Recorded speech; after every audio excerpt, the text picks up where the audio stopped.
Ann Mason. I'm the minister of this church, and it's so good to see you all.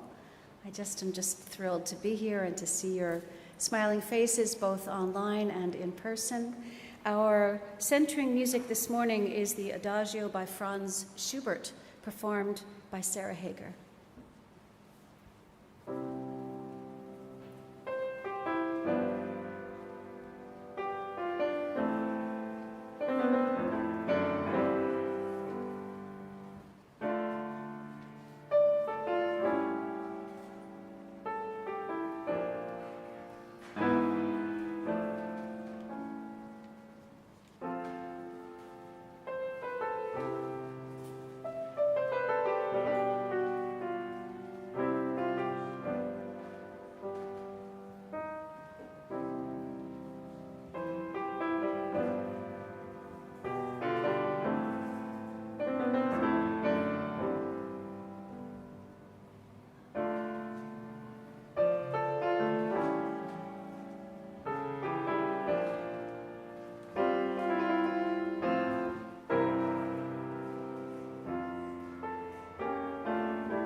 Thank you so much, Sarah.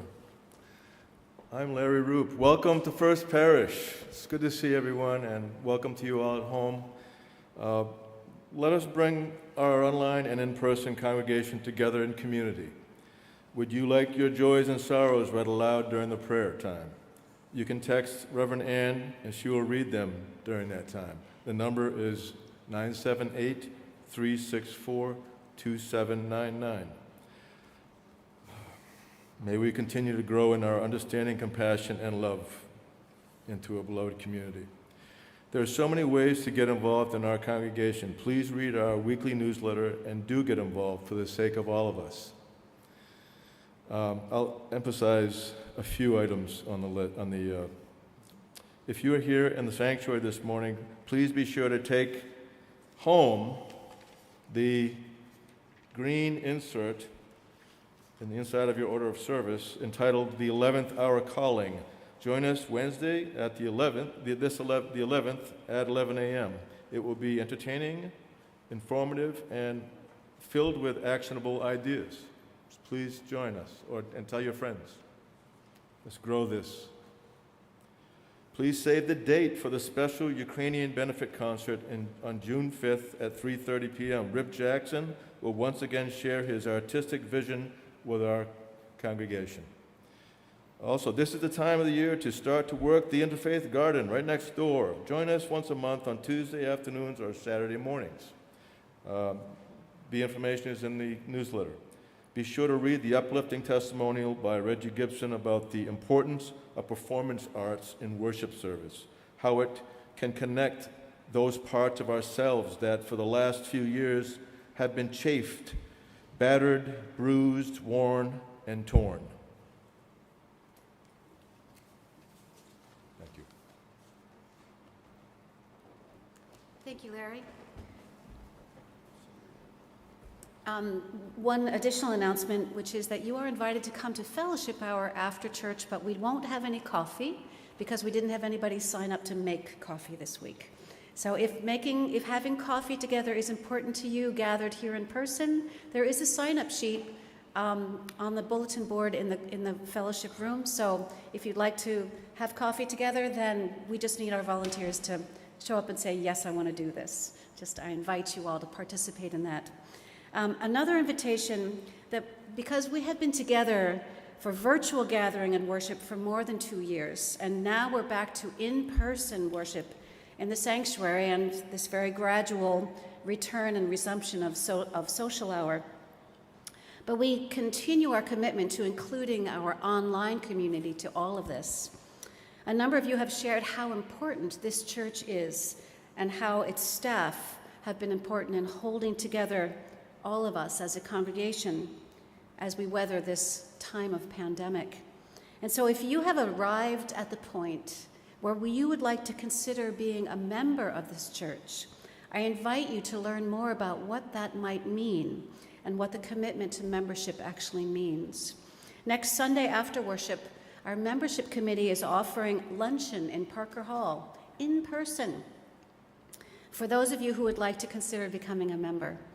If you're interested in participating in the luncheon, please check with the greeters at the welcome kiosk in Parish Hall right through this door during social hour after the service.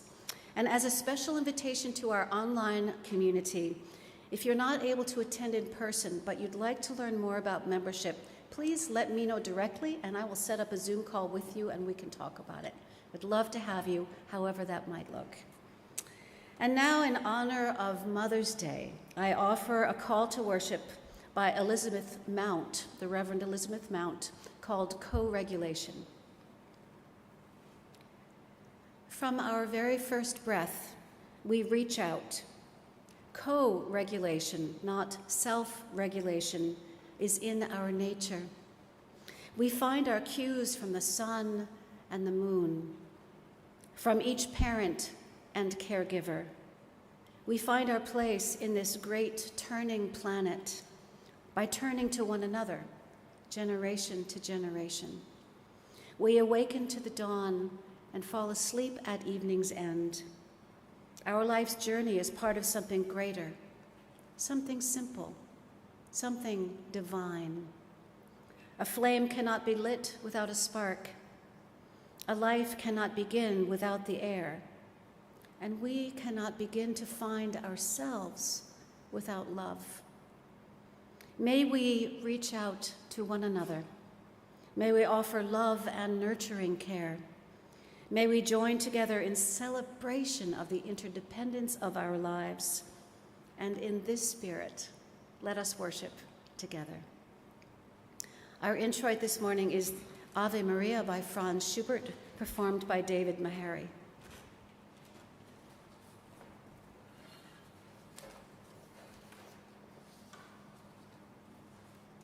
I'm dedicating this song to my mother. I last sang this song 12 years ago at her funeral.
Thank you for that beauty and for sharing that with us.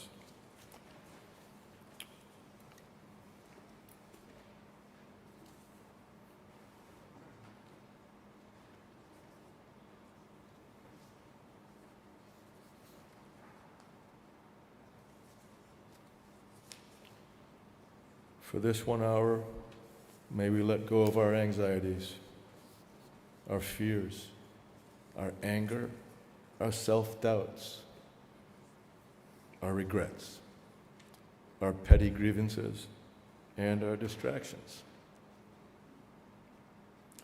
If only for this 1 hour, let the flame of this chalice burn them from our hearts and minds and light our way to peace and serenity for this one holy hour. Now would you please join me in reciting our affirmation of faith. Please join me and stand and join me, please. Love is a doctrine of this church. The quest for truth is a sacrament, and service is its prayer. This is our great covenant, to dwell together in peace, to seek the truth in love, and to help one another to the end that all souls shall grow into harmony with the divine.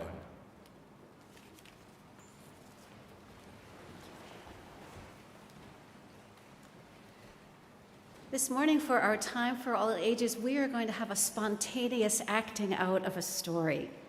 Now, if any of you would love to come up and help be a spontaneous actor, I invite you to come up. Please, Pratik, come up and join us. Anybody else? Larry, thank you, Larry. Oh, and Tony, wonderful, and Annalie, yay. And Susanna and Greg, wonderful. Come on up, whoever wants to be part of the story. Do I have a volunteer? This is a story about a farmer and the farmer's friends.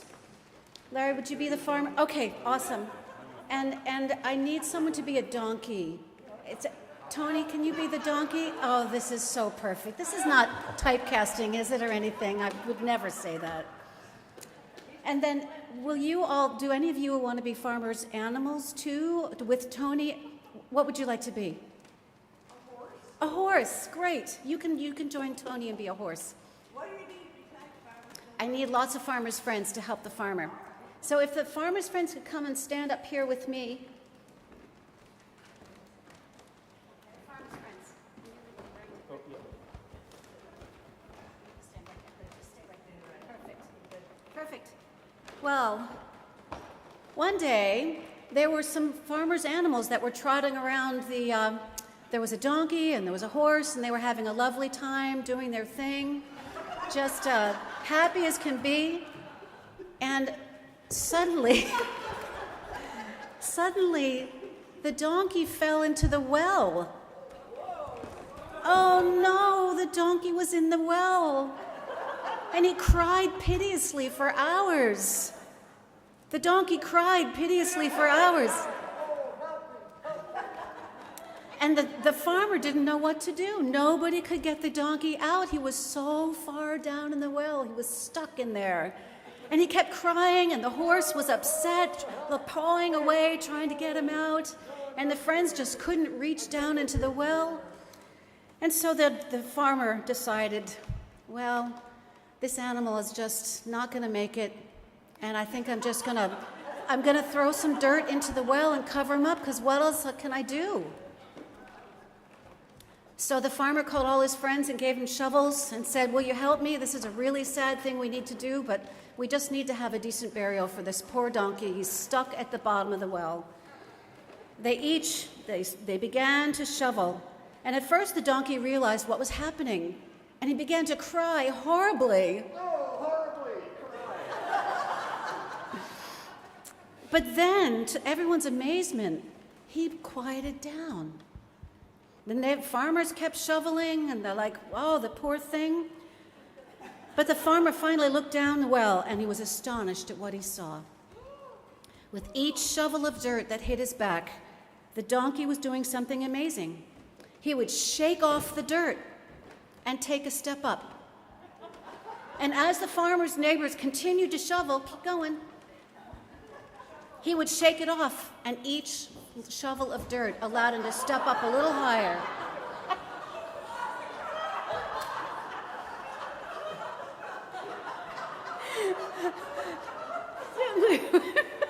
Soon we were just amazed, and we were glad that the donkey stepped safely over the edge of the well, back down onto safe ground.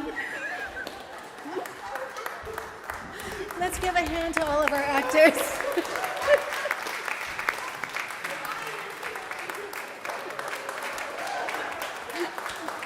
Thank you, team. Have a seat. I just wanted to say that this story is about resilience, that when you're in a deep well, life will shovel stuff on top of you. I hope it's only dirt. And sometimes it's a clear choice, like it was for our donkey, that you can shake things off and step up. He could have stayed where he was, but not our Tony named Donkey, our donkey named Tony. That was not going to happen. So thank you all for helping us understand what resilience might look like. If we have any people that would like to head off to their Sunday school morning, I encourage you to come forward and step out with Pratik and Annalie. But I don't know if we have anybody for class today, so you're welcome to stay in here. But please join us in singing our hymn, Just as Long as I Have Breath. Please rise as you're able. He's safe. He has oats to eat.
Good morning.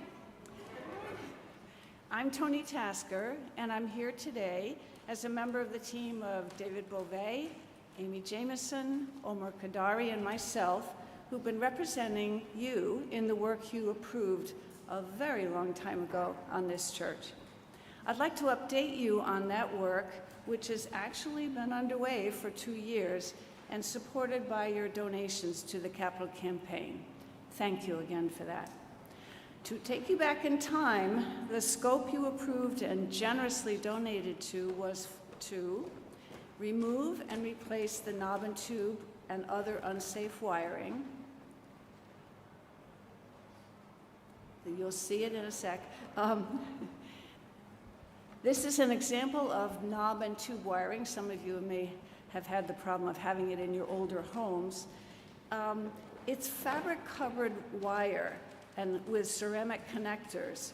And when this wire is either worn out or overheated or eaten by rodents, which we've had that experience here, it can cause a fire. So it's not legal, it hasn't been for a long time. And this second picture here is a mess of a mix of old and new wiring that we have in different places in the church. The current code doesn't allow you to attach any new wire to knob and tube, so we've had to pull out old and new and sometimes have had to put up with messes like this. The other thing that you have generously donated to is to reinforce the structural support of the attic and the roof in Parish Hall and the sanctuary. And this is a picture of the area above Parish Hall, and it looked like kind of skinny beams that are holding things up, but that's probably how things done were in the 1800s. The historic structures report that we had done probably 7 years ago said that the supports for the ceiling here were barely enough to hold that ceiling's weight. So if we're talking about putting other elements up there, we had to significantly reinforce it.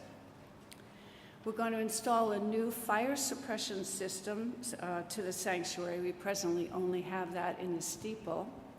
And install HVAC to the sanctuary and Parish Hall. Yay! Create a new safe access to the attic. I don't know how many of you have ever gone up to the attic, been brave enough to do that. This is a picture seen from above of the circular stairway with pretty interesting looking steps along the way. Yeah. We're going to repair the aging elevator, no more elevator failures, and that noise will go away. Repave the driveway and the sidewalk, which has been a problem for a long time, and increase the electrical power to the church to make all these new machines work.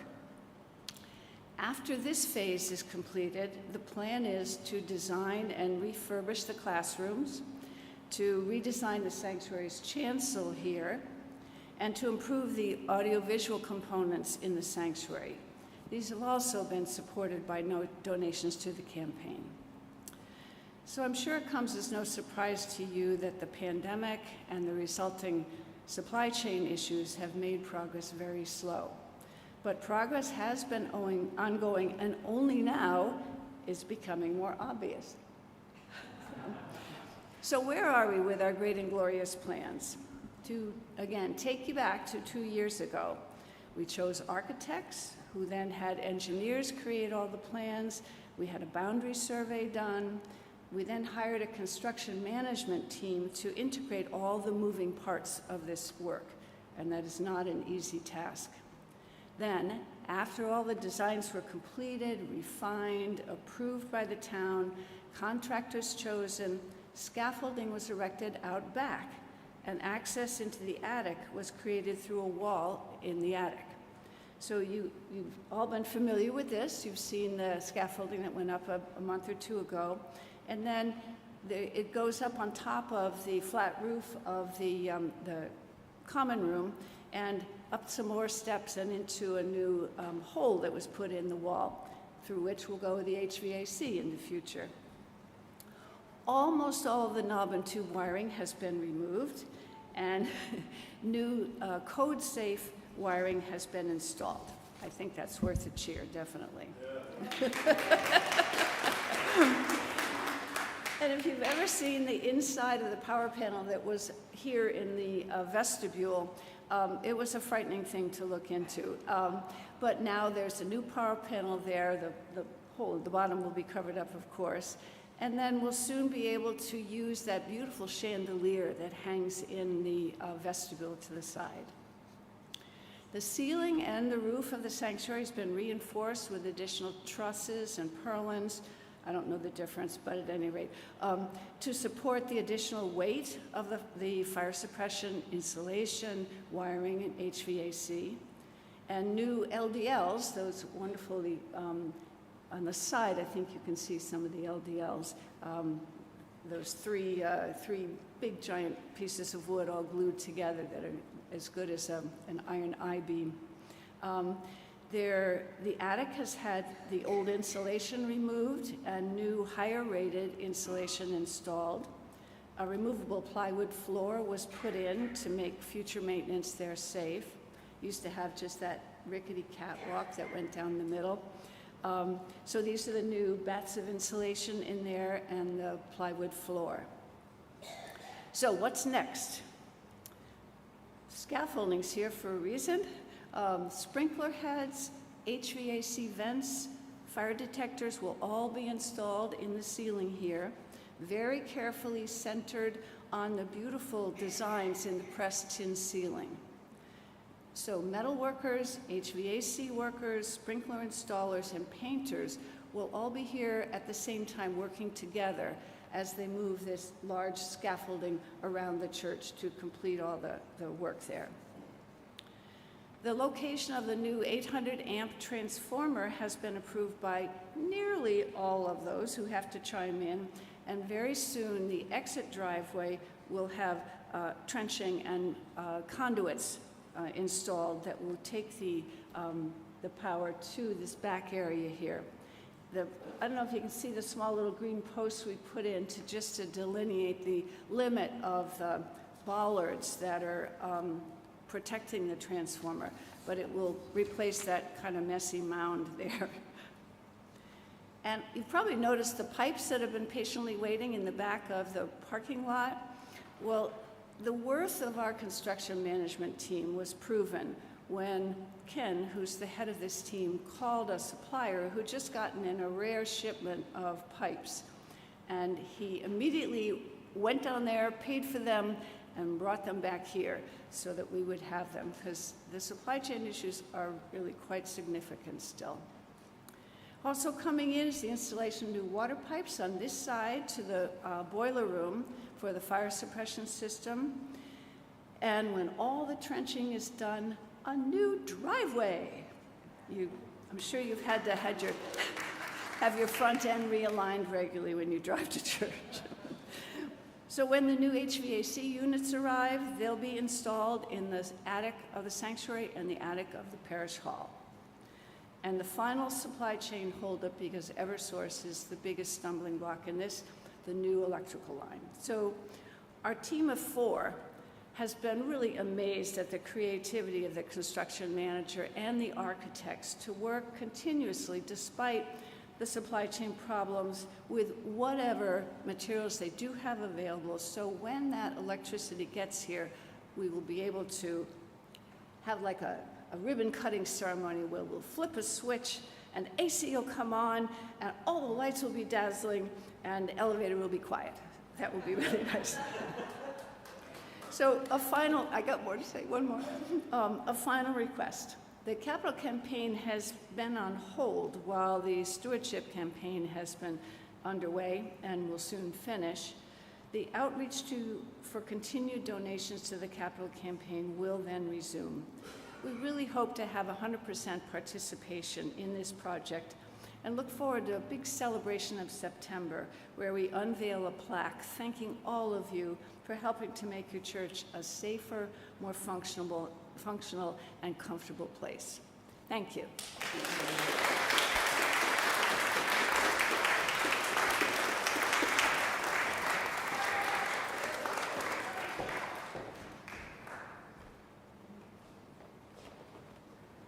Thank you, Tony, and this crew that did all this.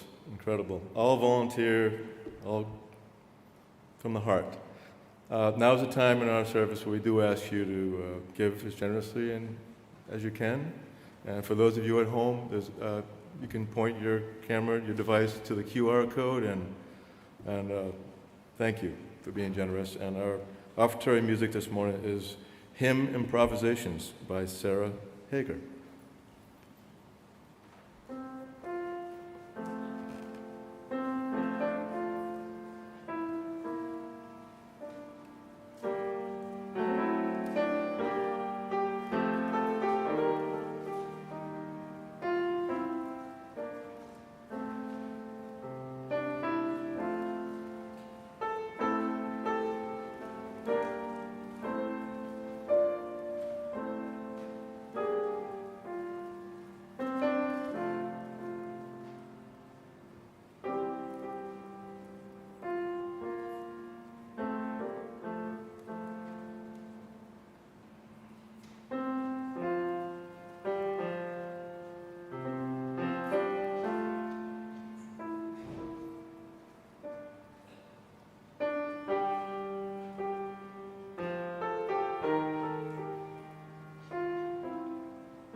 Thank you, Sarah.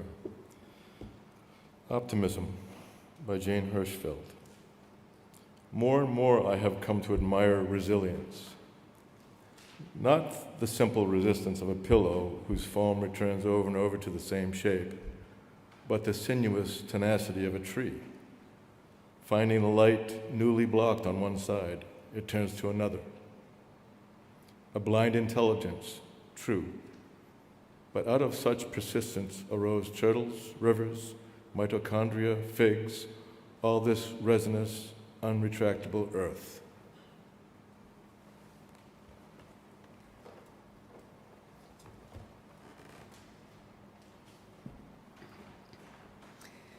Resilience. What is it, and how can we cultivate it? Is it the sinuous tenacity of a tree which finds a new source of light when the way is blocked? Is it a pillow which springs back into shape when the weight of our head is lifted? In our human body, our fragile human existence, when do we need to practice the skills which create resilience? And why do we need it so much? As Mark Nepos says, we all have these moments when the rose loses its color for some reason, or the music no longer stirs us, or the sweet, gentle soul across from us no longer seems to soften our heart.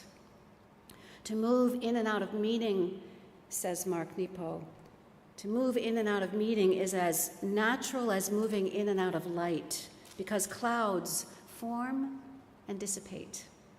It reminds me, he says, of a man who built a home on a cliff by the sea, only to have a month-long fog roll in. He cursed the place and he moved away. But a week after he'd gone, the fog cleared. Being human, we all have fogs roll in around our heart, and often our lives depend on the quiet courage to wait for them to clear. I love the writing of Mark Nepo, and I love this reference to quiet courage. Sounds like a spiritual practice to me. Fresh from my yoga training, it is natural that in thinking about resilience, I start with how we can train the body to be resilient. Of course, we need the basics of good nutrition and good rest. We should never take that for granted. It was amazing how much better I felt at my yoga training because I actually got 8 hours of sleep every night. I think it was the first time in my adult life that that's ever happened. If we want to increase our resilience, what do we do? Well, the first step is to increase the body's flexibility. And I don't just say that as a newly minted yoga teacher. The flexibility of the muscles, when they're flexible, they're less inclined to tear, and they will resist injury. And the next step is conditioning. By building strength before surgery or injury, the muscles will rebuild themselves more quickly once they're injured. I have seen parishioners over the years face knee replacements, and the ones who intentionally prepare before the surgery and strengthen their muscles with lots of targeted exercise are the ones who recover much more quickly, in my experience. I'm going to check with Dr. Toni Tasker, and she says, yes, absolutely. We have a physical therapist in our midst, so I like to check in with our people. As we age, weight training is important to help the body remain resistant to injury. So if we're intentional about preparing for stress, the body itself will recover from stress more quickly and safely than if we had not prepared. Of course, when we're under stress, the body reacts. The tension we may not realize we carry becomes manifest in the body itself and shows itself in spinal injury, in heart trouble, in indigestion, many other diseases. It is in our best interest to pay attention to the stresses of life and honor the needs that our body has to remain healthy.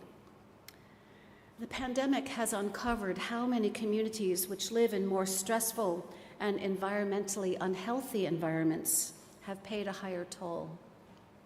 Those living in poverty, in more polluted and overheated areas without the shade of trees and the clean air that we take for granted here in Lexington, have higher rates of asthma and diabetes, which has made them more susceptible to COVID. This pandemic has caused many families to suffer both from COVID and from illnesses that comes from the repeated stress that we've lived through in these last couple of years. It is very difficult to find a balance between the tensions of work and the needs of family, the stresses of losing a job, and the need to provide for our loved ones or to manage their online learning. Every day we are presented with choices about how we want to live, and it is crucial that we pay attention to the choices that come our way and make them carefully. Our physical health depends on it, and so does our emotional and our spiritual health. Author Karen Morning says, "I've come to hold the human spirit in the highest regard. Like the body, it struggles to repair itself. As cells fight off infection and conquer illness, the spirit, too, has remarkable resilience. It knows when it is harmed, and it knows when the harm is too much to bear. If it deems the injury too great, the spirit cocoons the wound in the same fashion that the body forms a cyst around infection until the time comes that it can deal with it." So the good news is that our bodies and our spirits have the ability to be resilient. The body can fight infection and repair muscle injury, and the spirit can protect us from the deepest of spiritual and emotional injury by cocooning our wounds until we're ready to face the situation. But face it, we must, and we all have our own ways of coping when that happens. Resilient people are characterized by an ability to experience both negative and positive emotions, even in difficult or painful situations, says Barbara Fredrickson. They mourn losses and endure frustrations, but they also find redeeming potential or value in most challenges. When not so resilient people face difficulties, Fredrickson says, all of their emotions turn negative. If things are good, they feel good, but if things are bad, they feel horrid. Resilient people, on the other hand, tend to find some silver lining in even the worst circumstances. While they certainly see and acknowledge the bad, Fredrickson says, they'll find a way to also see the good. They'll say, well, at least I didn't have this other problem as well. She notes that this is different than succumbing to Pollyannish denial. The resilient person isn't papering over the negative emotions, but instead letting them sit side by side with other feelings. So at the same time they're feeling, I'm sad about that, they're also prone to thinking, but I'm grateful about this at the same time. So I realize that one of my coping mechanisms is what makes me similar to Egyptian royalty. You know that old joke, what we call Queen of Denial. As long as I am ignoring what is going on, I can keep on with my positive attitude and blithely carrying on as if everything is fine. But it always catches up with me, and sometimes my life gets derailed because of that. Years ago, when my first marriage fell apart, I had to go home for a while and see my source of comfort, my mom. I was no longer able to ignore the pain that I was in, and I couldn't face all the negative emotions. It was just too much, too overwhelming. And you know what my mom said? Just as she had said for years when I was younger, she said, Annie, you are like a cat. You always land on your feet. She had trained me to know this about myself, and she had conditioned me to have an attitude of resilience, and it helped. All those years of hearing that phrase connected me with every other failure that I had overcome as a child, and knowing that I survived heartache before meant that I knew that I could get through it again. Another thing that I've learned about resilient people is that they stay rooted in a sense of meaning, especially during times of stress. This reminds me of the image of a reed which bends in the wind. You know the old Aesop's fable story about the mighty oak which held itself so strong, but it fell over because it was so stubborn, whereas the reed was flexible and rooted, and the storm bent it over, but it came back up. I want to be that reed which bends with the winds of life, firmly planted with deep, nurturing roots, able to bend in the wind and then spring back up into shape after the storm has passed. I believe that for us as people of faith, our roots lie in that which we call holy. Our strength lies in what calls us out of ourselves into a higher purpose, whatever that may be for you. Resilient people remain rooted in the deeper meaning of life. Viennese psychiatrist Viktor Frankl was a survivor of the Nazi concentration camps. His life's work is based on the belief that human nature is motivated by the search for life's meaning. According to Frankl, we can discover this meaning in life in 3 ways: by creating a work or doing a deed, by experiencing something or encountering someone, or by the attitude that we take toward unavoidable suffering. We come to church each week to discover the meaning in our lives. That meaning may be unique to each person in the pews, but the need for the quest is the same. We search for what lifts us up beyond ourselves, for what connects us to each other in higher purpose, or we search for the work or the deed that gives us meaning. In an interview with Krista Tippett, Andrew Zoli said that people who are psychologically hardy believe some things about the world. If you believe that the world is a meaningful place, if you see yourself as having agency within that world, and if you see stresses and failures as being placed in your path to teach you things, you're more likely to be psychologically hardy and therefore more resilient in the face of trauma. This is one reason why researchers postulate that systems of faith have been so resilient themselves in human history and so prevalent, so sticky. Not because the individual content of the belief system or any particular belief about within those cosmologies is strictly true or not, but because believing in those kinds of things, in what religion binds us together, are the very things that confer psychological resilience upon us. Our faith systems give us resilience together.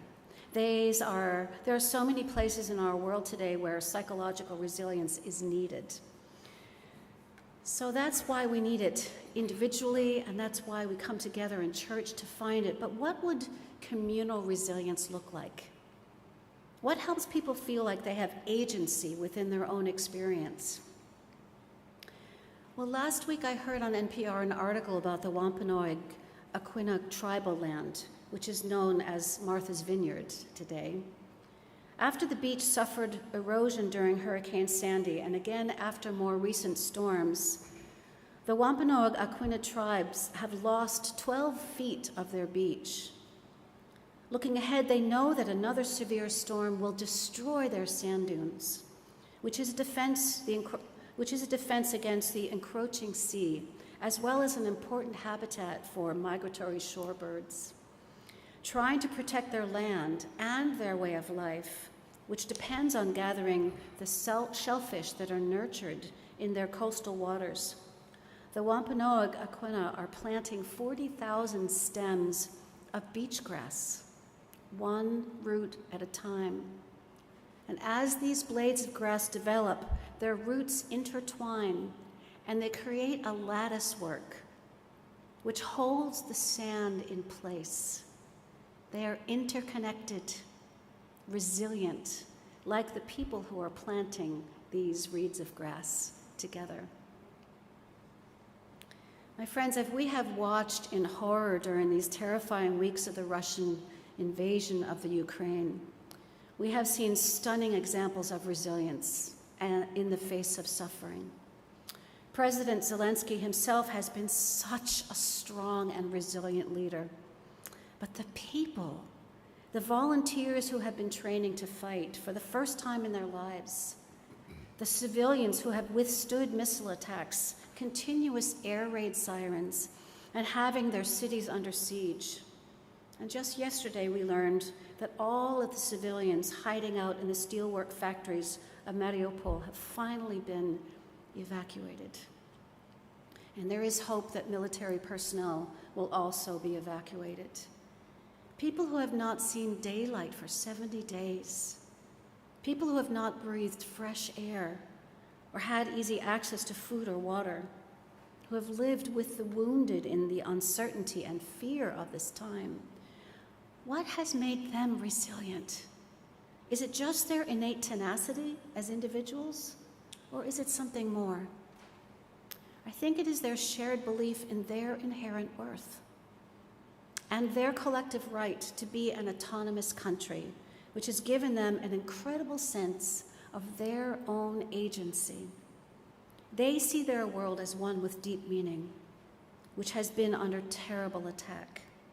And even in the face of so much loss, of a death toll which cannot yet be ascertained but may reach upwards of 20,000 people, they are finding ways to fight the enemy, endure terrible loss and extreme hardship, and to cultivate their inner and collective resilience. They are having to deal with their fear and make choices in how they will respond. And from what I have read, they are responding with incredible resilience. The collective trauma of this experience will be felt for generations moving forward. I think that what is happening in Europe now, the trauma being felt in Ukraine, but also the fear in Poland and all of Eastern Europe, may be unintegrated trauma from World War II. Remember that after the war, Europe rebuilt Germany, but not Russia. Things at play now may have sprung from wounds experienced years ago, which were buried but not dealt with. And these wounds have been passed along from generation to generation. One of the most powerful ways to survive collective trauma is to try to integrate both the past and the present and detoxify it within each person and within the wider culture. We carry the trauma of our ancestors. It is encoded in our bodies. Hundreds of thousands of years of experience is passed along to each of us, embedded in our DNA. But my friends, we are not just the recipients of that trauma. We are part of a collective resilience building, through the generations. Our own healing is connected to the healing of our ancestors and to the healing of our future, because we are part of the interconnected web of all existence, past, present, and future. The traumas of society are a part of all of us, and the resilience of society is part of all of us as well. Let us choose to be a part of the resilience. Let us work to be connected with each other, to seek agency in our own lives, which will enhance our sense of meaning. We can be like reeds in the wind, like the new beach grass planted by the Wampanoag Aquinnah people. Roots, hold me close. Wings, set me free. Spirit of life, come to me. Come to me. Amen, and blessed be. Our anthem this morning is Lyndon Lee by Rafe Vaughan Williams, performed by David Meharry and Sarah Hager.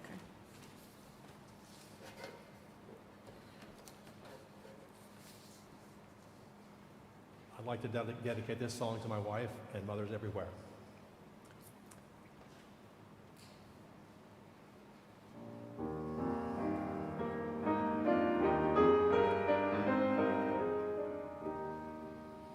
Within the woodlands flowery gladed, by the oak tree's mossy moot, the The shining grass blades, timber shaded, now do quiver underfoot, and birds do whistle overhead, and water's bubbling in its bed.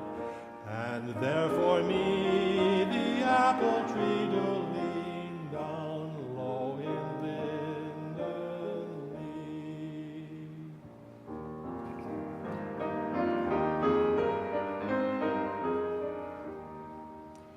When leaves that lately were a-springing now do fade within the copse, and painted birds do hush their singing up upon the timber tops, and brown leaf fruit that's turning red in cloudless sunshine overhead. With fruit for me, the apple tree do lean down low in linden lee.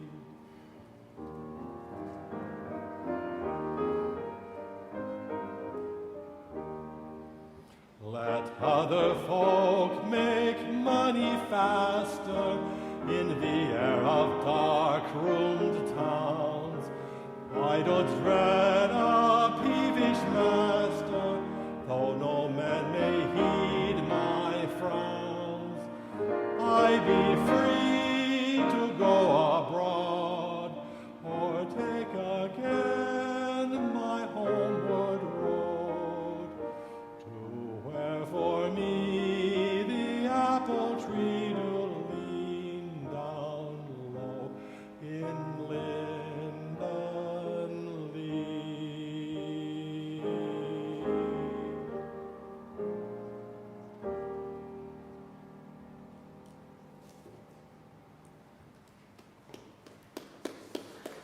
Thank you so much, Dave. That was so beautiful. I invite you into a time where we share our joys and sorrows. I have one from someone online, which is simply, "The coming of spring is my joy." And I will agree with that. It was so nice to see the lilacs around my house beginning to bud, and flowers, and maybe a little hint of warmth in the air. I also have a sorrow to share with you. I spoke with Dave Pollock this week, and his wife Joan had a terrible fall this week, and she had to have a leg operation and she's in the hospital today and will be in rehab for some time moving forward. So we hold Joan and David in our hearts and hope for her speedy recovery. I will let you know if they need meals and things once she gets home, but she'll be in the rehab hospital for a while. So holding Joan and Dave. I invite you to make space for your own personal joys and sorrows which may bubble up. Give them room in your hearts. It's part of our resilience, is paying attention, honoring what's inside you, giving it utterance. And as we do that, I invite you into a time of prayer. And this morning, I am honored to share a pastoral prayer called Crossing Borders, which is written by our own Reverend Stephen Schick, who is here with us this morning. So thank you, Stephen, for permission to share this prayer with our congregation. Spirit of our longing and lonely hearts, help us travel through the barren borderlands that separate us from each other. Teach us to willingly explore relationships with those who make us feel frightened or threatened. Grant us the courage to risk confidently our own comforts, that we might make others more comfortable. And when we are burdened by the isolating choices we have made, grant us the wisdom to invite a stranger to travel with us. Open our hearts to our new companion's needs and desires until we relax our defensiveness and become a calming presence. As we travel, give us the vision to notice how each step we take together moves us closer to the promised land, where all souls grow in hope and the resilience of love. Amen. My friends, our closing hymn this morning is number 1015, I Know I Can Go On. I invite you to rise as you're able, and I want you to dig down deep as you're singing this song. I know it's not a familiar one, but give it a try.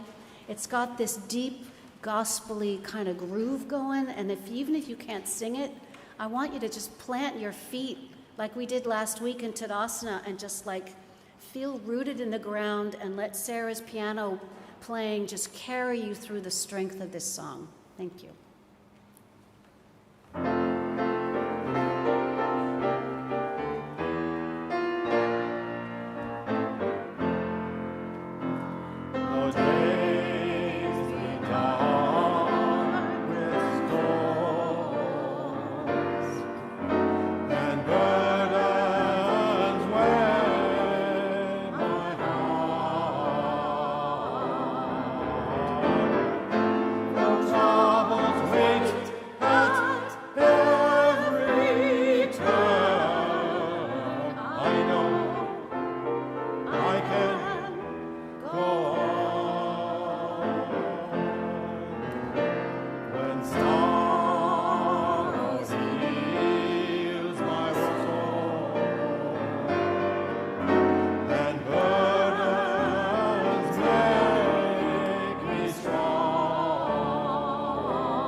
My friends, let us go forth into this world, planting reeds of resilience wherever we go.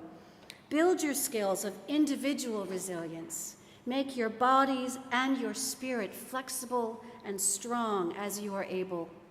And together, let us make this a community of resilience so that we can move into a future made flexible and strong by our collective action and our shared love. Let us go forth into the beauty of this day. Our postlude this morning is the Impromptu in A flat from Opus 142, number 2, by Franz Schubert.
Thank you, Sarah and David, for your contributions today. We'll have a social time in our parish hall for all who would like to have a conversation with someone else. And online, you can stick around for Zoom chat. Just hang out, and we hope to see you in here soon. Thank you.